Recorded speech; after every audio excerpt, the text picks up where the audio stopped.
Peserta didik mampu memahami Yesus yang mengajarkan pengampunan dan memanggil orang berdosa sehingga mampu mewujudkan imannya dalam kehidupan sehari-hari. Kita semua diharapkan pada hari ini mampu melaksanakan dengan mengamalkan. Kita lanjut. Karena melakukan kesalahan. Siapa yang mau cerita kesalahannya? Kemarin. Oke, apa kesalahan apa yang kau buat, Nak? Iya, apa kesalahannya tidak mengerjakan PR. Kemudian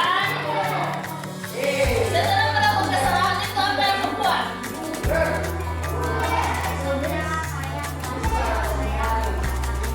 Ya, jadi besoknya dia mengerjakan PR kedua. Nah, siapa lagi yang lain? Oke, Gracia. Tidak mau membantu orang tua. Nah, setelah itu apa yang kau lakukan? Minta maaf kepada siapa?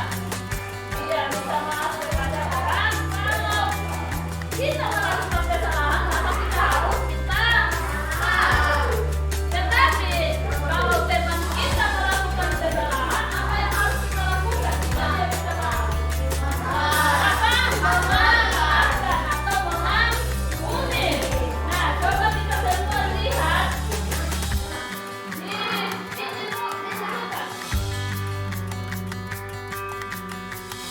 Tapi kepada kamu yang mendengarkan aku berkata kasihilah berbuatlah baik kepada orang yang membenci kamu.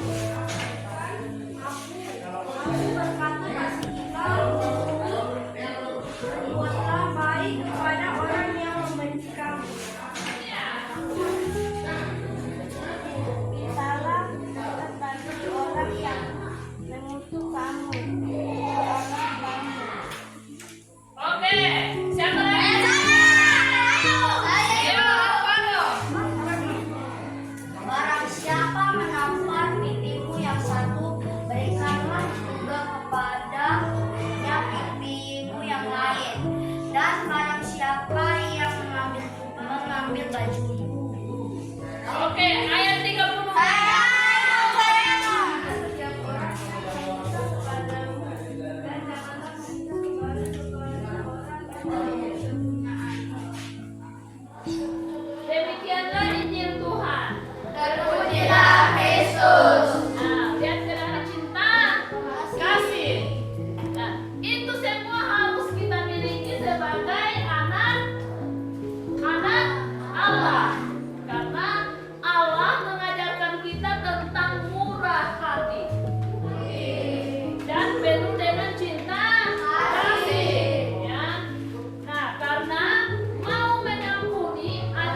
kita memang harus saling mengakui, saling mengasihi. Hari ini Ibu Guru akan mengajak kalian ya untuk membuat suatu proyek. Nah, Ibu Guru mau tanya, kira-kira proyek apa yang akan kita buat hari ini, Pak? Bagaimana kalau kita melakukan proyek bikin slogan? Oke, ya bisa juga kita menggunakan slogan dalam pengampunan. Jadi maksudnya Alvaro kita membuat slogan itu berarti kita mencari dalam kitab suci suatu teks yang berisikan tentang pengampunan.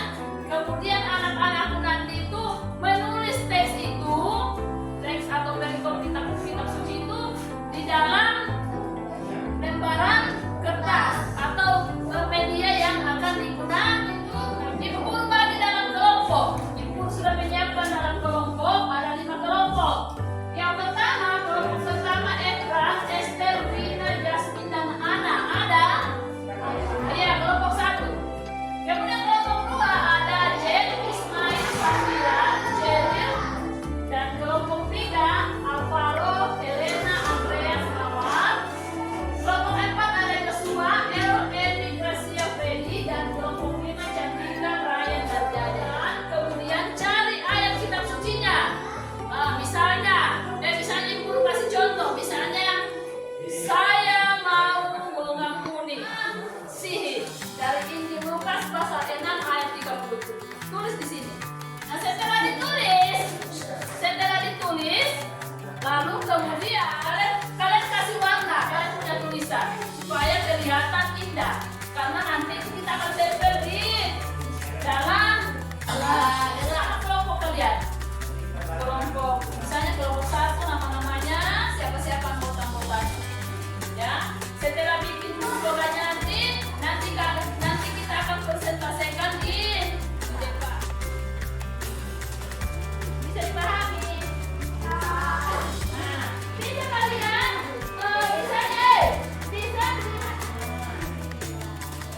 Bisa bentuk tanda, terserah dari kalian yang penting.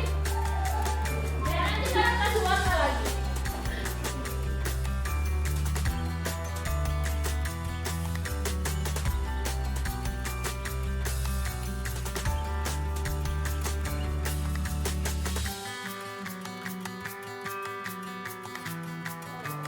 Dapat pulpennya, Kak?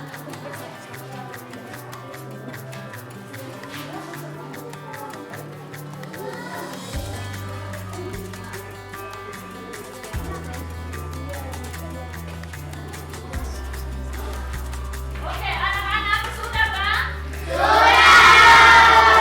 Oke, kalau sudah kita akan presentasi. Nah, siapa yang mau presentasi dulu, anak-anak? Ayo. Untuk satu. Kelompok 1, oke, tepuk tangan buat kelompok 1 dulu. Ayo, kelompok 1. Halo teman-teman, kami akan mempresentasikan yang aku dari kelompok 1. Kolose 3 ayat 13. Oke, jadi slogannya kelompok 1 yaitu pengampunan adalah kedamaian kunci menuju hati. Mereka ambil dari siapa yang mau maju presentasikan? Kelompok 3. Oke, ayo kelompok 3 maju. Alvaro dan kawan-kawan. Hai teman-teman, nama saya Alvaro dan nama kamu siapa? Kamu siapa? Dan namaku siapa? Dan kita adalah kelompok 3 dan nama kita adalah Spar.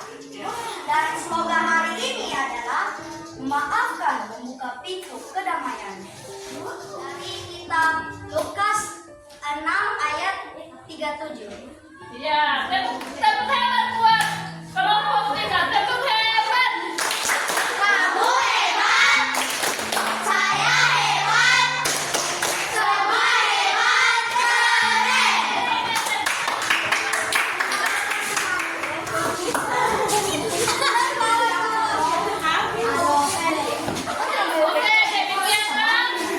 Oke, demikianlah presentasi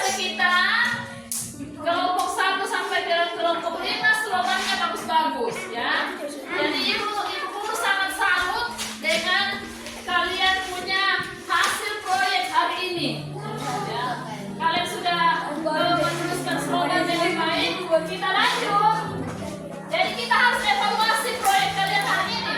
Proyek sesuai dengan harapan.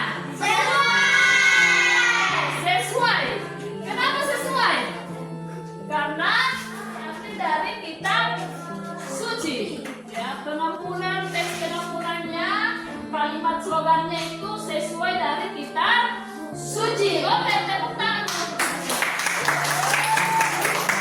Kesimpulan dari proyek kita hari ini yaitu dalam Matius pasal 6 ayat 14 sampai 15 dan di Lukas pasal 6 ayat 37 itu saling melengkapi dan mengajarkan kepada kita pentingnya pengampunan dan tidak menghakimi. Jika ada yang bersalah kepada kita, maka kita wajib untuk apa? Mengampuni, untuk memaafkan. Nah, begitu sebaliknya.